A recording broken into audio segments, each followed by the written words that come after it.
Mucha atención Colombia porque la señora María Claudia Tarazona, esposa de Miguel Uribe Turbay, abandonó el país. Tras el asesinato del senador, pues esta señora decidió tomar una decisión radical, pese a que sonaba como candidata presidencial. En contraste, su suegro Miguel Uribe Londoño anunció que asumiría la bandera política de su hijo como precandidato, ¿no? Candidatura que no cayó muy bien, pues, en el uribismo. Y es que pasado 15 días del sepelio del senador Miguel Uribe Turbay, quien falleció el pasado 11 de agosto tras ser víctima de este atentado el 7 de junio, pues este jueves se confirmó que su esposa María Claudia Tarazona abandonó el país y estará marginada de asuntos políticos.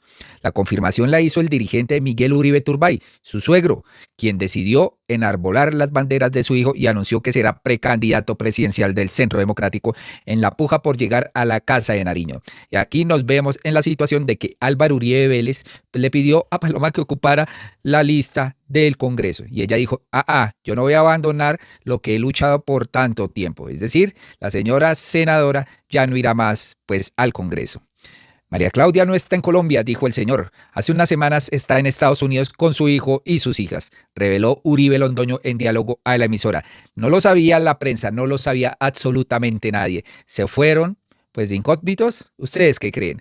Vamos a escuchar qué fue lo que dijo aquí Miguel Uribe Londoño, papá de Miguel Uribe. Pero rápidamente concluimos que lo de Miguel no se podía dejar. Miguel tenía un programa, o tiene un programa muy importante que conocemos y que debemos sacar adelante, algo muy, muy importante para la Unión de Colombia, para la seguridad de Colombia, que era lo que él predicaba en todas partes, y eso no se podía dejar a la deriva de que se acabara allí. Además, porque yo estoy decidido por el fin de mis días a que la memoria de Miguel hay que volverla, que permanezca en la historia de Colombia por muchos años, porque es un ejemplo para los jóvenes de hoy y los niños de hoy, llegar a seguir su trayectoria y su forma de vida y lo que él estaba haciendo. Aquí lo pinta el papá de Miguel Uribe pues como si hubiera sido un prócer de la patria o como si hubiera ayudado al pueblo colombiano o como si hubiera dejado un legado realmente importante. No, señores, no se confundan. ¿Esta decisión ha causado discrepancias en la familia? Se lo pregunto directamente porque hemos visto un poco distante, por lo menos ayer, por ejemplo, no vimos en su acto en la Plaza Núñez ni a María Carolina Hoyos ni a María Claudia Tarazona. ¿Hubo discrepancias internas en la familia sobre quién debería asumir las banderas de Miguel? No, ninguna. María Claudia no está en Colombia, hace unas semanas estaba en Estados Unidos con su hijo Alejandro y sus hijas. No obstante, hablando de ella me ha dicho que ella no quiere participar en ninguna actividad política. Ella es mi amiga muy cercana, hemos tenido relación espectacular en los 15 años que llevo yo de suegro de ella, y seguiremos siendo así, y ella es mi consejera, y hablo con ella todos los días por teléfono, y seguirá al lado mío. Y en el caso de María Carolina, infortunadamente no pudo ir, pero ya estaba su esposo Juan Carlos Pulido, porque me dijo, Miguel, no, infortunadamente no puedo estar, pero como te digo, hace nomás unos pocos días, en un medio de comunicación hay una entrevista de ella, donde el titular es Uribe Londoño es el más indicado para llevar las banderas de mi hermano. Don Miguel, paso a lo que viene, a su candidatura y al contexto, porque su discurso, incluso desde la Catedral Primada de Colombia, ha sido un discurso fuerte, retomando lo que significaba y lo que era el discurso de su hijo Miguel Uribe Turbay, un discurso directo, un discurso rudo, si se quiere, dentro del, por supuesto, los límites de la democracia, pero un discurso fuerte. Y le pregunto por antecedentes. ¿Fue cierto que la familia le dijo al presidente Gustavo Petro que no fuera a las honras fúnebres, a las exequias de Miguel Uribe Turbay? No, nosotros no dijimos nada, yo no dije nada. Por lo menos desde mi punto de vista, no. Es que él no se hubiera aparecido allá. Él no tenía que ser allá. Imagínate que Gustavo Petro ha hostigado a Miguel desde hace mucho rato. Hay por lo menos 40 trinos de Gustavo Petro hostigando a Miguel Uribe Turbay. El último de ellos es que es el nieto de un torturador de un expresidente que... Si escucharon, ha hostigado a Miguel. No lo dijo en pasado. Hostigó a Miguel hasta el día de su muerte. Hay algo raro acá. Gustavo Petro ha hostigado a Miguel desde hace mucho rato. Hay por lo menos 40 trinos de Gustavo Petro hostigando a Miguel Uribe Turbay. El último de ellos es que es el nieto de un torturador de un expresidente que torturó 10,000 personas. Por Dios, ¿a quién se le ocurre escribir eso y decir eso? ¿Lo escucharon? ¿Como si Miguel Uribe siguiera vivo? ¿Qué piensan ustedes? La esposa fuera del país con sus hijos. El señor asume las banderas y habla aquí en presente, no en pasado. Después decía, y los que se están oponiendo a mi consulta a eso que él quería hacer, dijo, tienen que desaparecer. No, es que él siempre ha estado desatacando a Miguel, no tenía nada que ir a hacer allá. ¿Qué nos iba a ir a decir a nosotros? Mire, le vengo a pedir perdón, no, que le responda a la nación, que le responda a las víctimas, que le responda al país. Yo interpuse una denuncia penal por hostigamiento contra Gustavo Petro en la comisión de acusaciones de la Cámara y ahora resulta que todavía sigue escribiendo, allá está empezando la misma historia conmigo y dice que cada vez saca una teoría nueva sobre el crimen de Miguel, sobre los autores intelectuales del magnicidio de Miguel, y resulta que todo eso es para desviar la atención. Claro. Don Miguel, debo hacerle una pregunta con profundo respeto, pero es de un grupo de personas en redes sociales, principalmente, que lo están diciendo. En medio de una tragedia humana como esta, algunas personas, repito, sobre todo diría que son simpatizantes, o mejor, no son simpatizantes de los postulados ni del Centro Democrático ni de Miguel Uribe, califican como oportunista asumir unas banderas políticas en este momento. ¿Usted qué le responde a esas personas? Gracias por esa pregunta, Ricardo. Les digo yo a esas personas que dicen que soy oportunista, que probablemente no sean padres. No concibo en mi alma que alguien que solo puede imaginar el dolor que representa enterrar a un hijo asesinado por el terrorismo, por sus ideas, pueda acelerar algo tan siniestro y oscuro. En mi caso, esta decisión que he tomado, meditada profundamente, para mí nace del sacrificio y no desde la ambición. Además se inspira en la dignidad de mi hijo y no en la rabia de sus asesinos. Como dije ayer, es una decisión que desea transformar la sangre derramada por miles de mártires que tenemos en este país, como yo, que he tenido las dos más grandes tragedias que puede tener un ser humano. A mi esposa hace 34 años, cuando Miguel tenía 5 años, ese niño que después se convirtió en lo que fue, y ahora tuve que entrar con él a la catedral con su ataúd, con un niño huérfano de 4 años. Quiero transformar todo esa sangre derramada en semillas de libertad para todo nuestro pueblo. Y además, es el profundo deseo de ser el último padre que debe aceptar de brazos cruzados, eso también ya lo he dicho, el destino de la violencia y terror que nos quiere imponer del gobierno.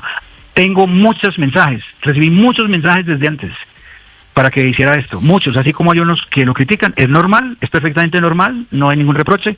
También creo que la balanza en el otro lado está inclinada mucho más favorablemente. Sí. Muchas noticias, además, Felipe, en medio de una entrevista humana con Miguel Uribe Londoño, sobre la forma en la que Miguel Uribe Turbay estaba recuperándose, Felipe. Hubo una caída natural en una unidad de cuidados intensivos que lamentablemente le quitó la vida.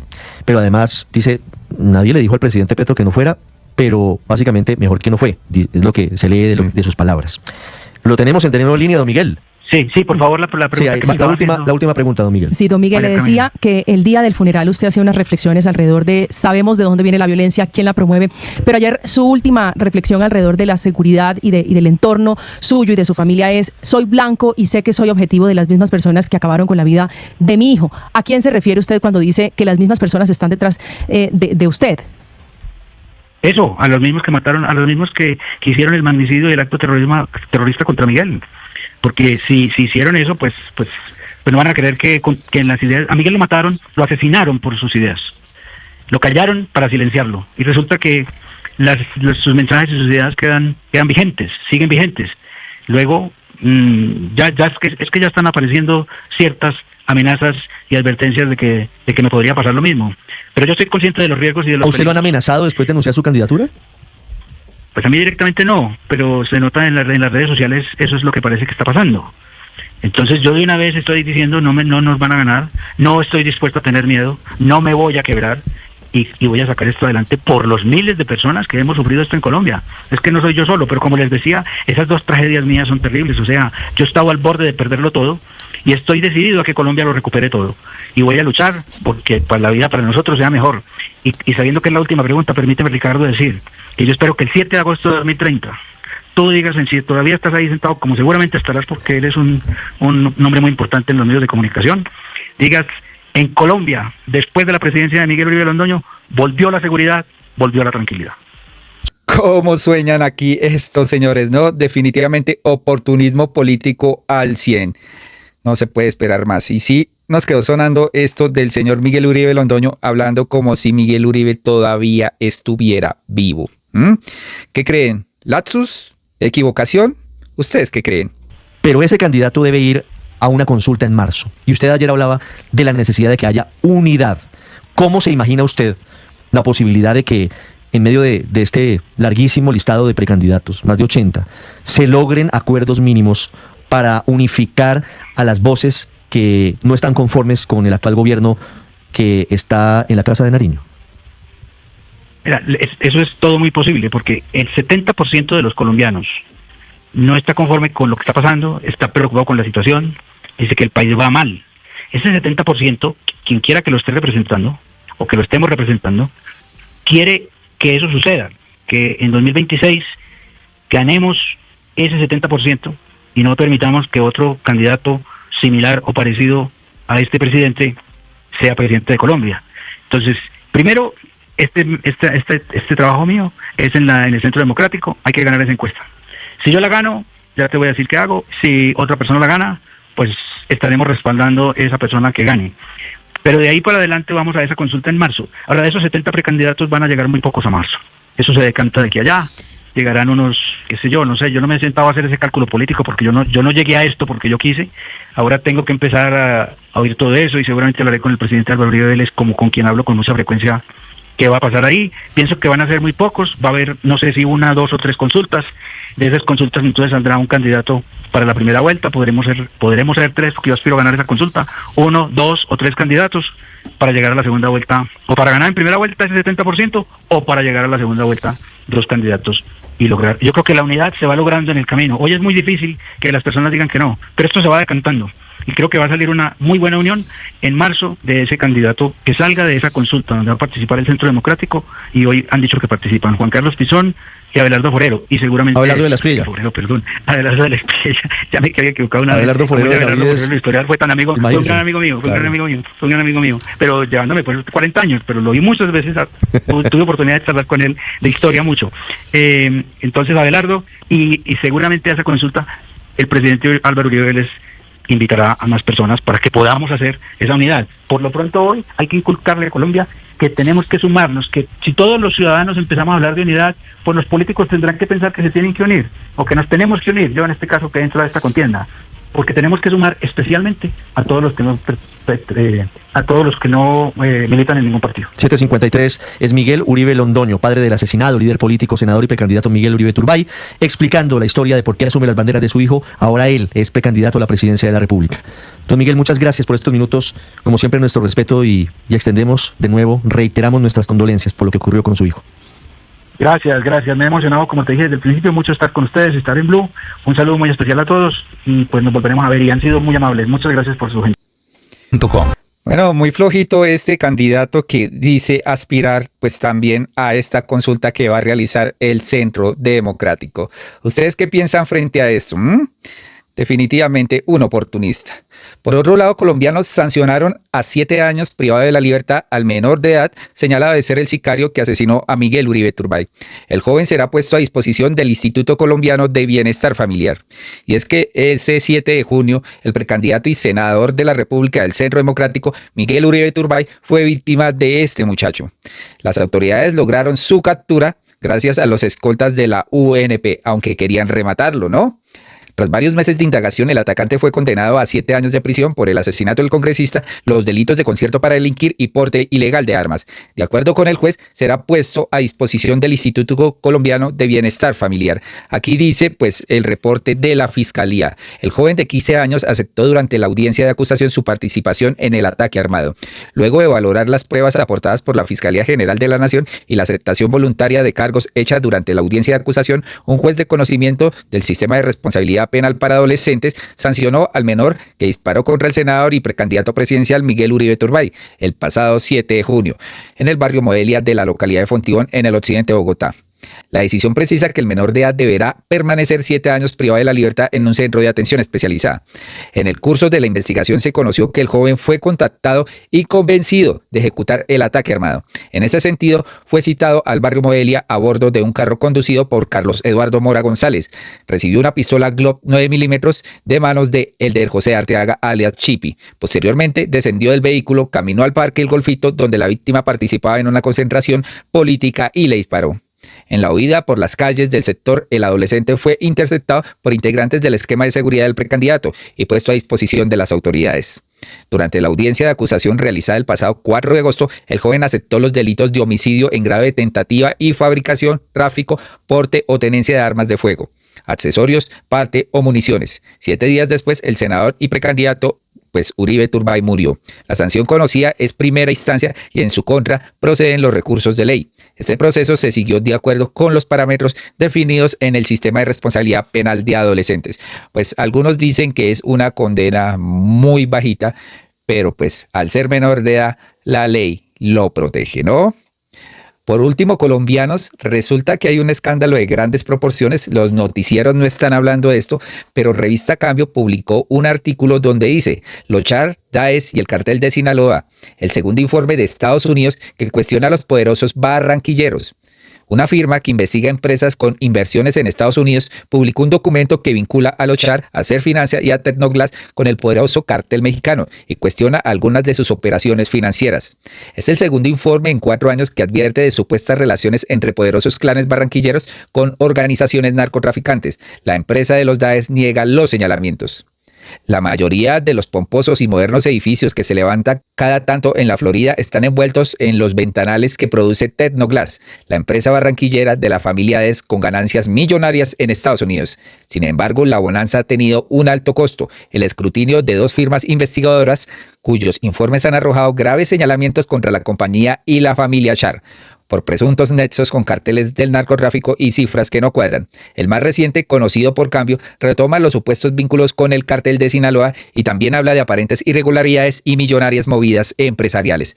Lo de Tecnoglass es una de las historias de éxito empresarial más representativas en Colombia.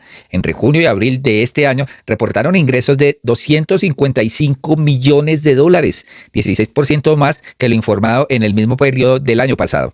Las cifras envidiables hablan de algo más de una simple buena racha.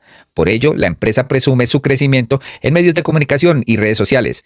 Sin embargo, los últimos días rompieron esa tendencia de romance entre Tecnoglass y la opinión pública, o al menos una parte de ella. Pues resulta que el pasado 21 de agosto, Culper Rezar publicó un informe de 35 páginas que señala los nombres y apellidos a los duros de Tecnoglass, así como los rostros más visibles de la familia Char. Se trata de una firma estadounidense fundada hace 6 años que se dedica a investigar las inversiones en ese país. Dicen ellos: buscamos exponer a las empresas que han tergiversado sus operaciones, no han revelado riesgos significativos, han malversado capital, presentado irregularidades contables o han engañado a los inversores de cualquier otra forma. También se menciona el nombre de un ciudadano mexicano identificado por fuentes de las autoridades de ese país, Abel Díaz Ruiz. Supuestamente, el hombre era parte del cartel de Sinaloa y viajó varias veces a Barranquilla y Cartagena, no solo para asegurar las rutas marítimas de tráfico de drogas, sino también para coordinar los movimientos de dinero a través de Serfinanza, señores. Recuerden que es el banco de los Char. De hecho, la información recolectada por Agregaduría Militar Mexicana en ese entonces habla de reuniones en un inmueble llamado la Casa Blanca.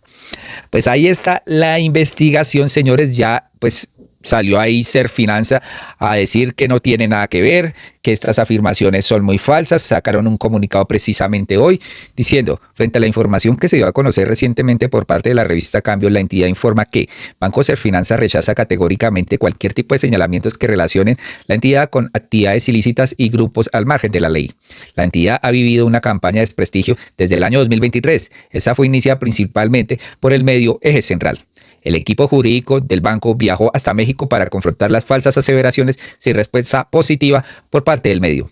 En diciembre del 2023, Banco Serfinanza presentó ante las autoridades judiciales mexicanas una acción constitucional para proteger sus derechos respecto de la información falsa que se está difundiendo en contra de esta entidad. Ellos dicen que no tienen nada que ver, pero sin embargo aquí les dejamos lo que dice Vándalos, ¿no? Los Char, el cartel de Sinaloa y la derecha.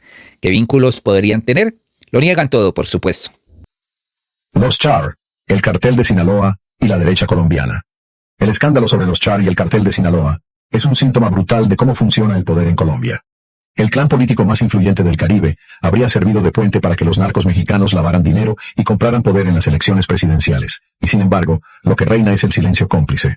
La derecha colombiana, que durante años ha hecho del narcotráfico su bandera de guerra y de propaganda, hoy calla. Calla porque los Char son suyos. Son votos, son plata, son estructura. Calla porque sabe que un banco como Serfinanza, un club como el Junior de Barranquilla y una cadena de supermercados como Olímpica no son simples negocios, sino engranajes de un poder político que le garantiza continuidad en la costa. La hipocresía es descarada. Cuando se trata de campesinos cocaleros, de raspachines o de jóvenes atrapados en la microventa, la derecha exige cárcel, helicópteros y fumigación. Pero cuando los señalamientos apuntan a una de sus familias consentidas, entonces el guión cambia. Se habla de persecución política, de rumores infundados, o peor aún, se guarda un silencio cobarde. Lo de los Char y el cartel de Sinaloa no es un escándalo pasajero. Es la prueba de que en Colombia el narcotráfico no se combate, se administra. Y quienes lo administran no son solo los capos, sino los que hoy hacen campaña por la presidencia y guardan silencio. Vándalos.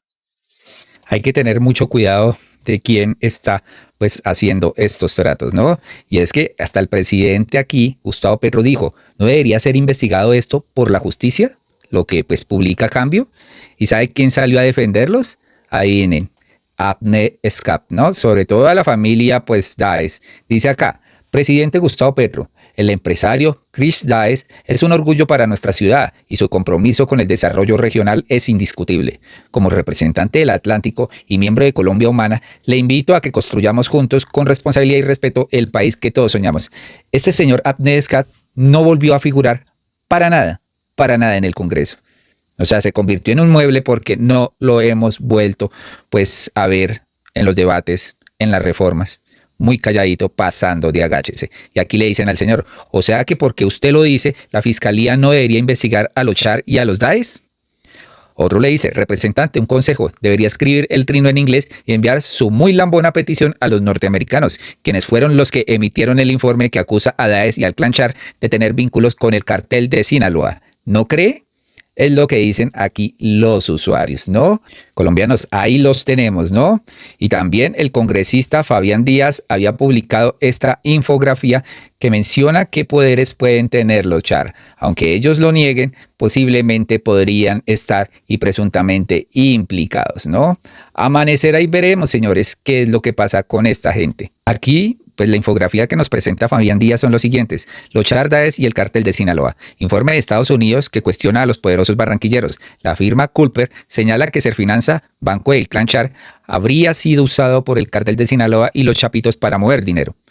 El informe menciona a Héctor Osoyogui, a Maris, hombre de confianza de Alejandro Char, quien anunció que delataría hechos de corrupción durante la segunda alcaldía de Char, incluyendo el caso de Aida Merlano, la AAA, licitaciones y presunto lavado de Olímpica. ¿Qué pasó? Que el señor después se arrepintió y no dijo nada, ¿no?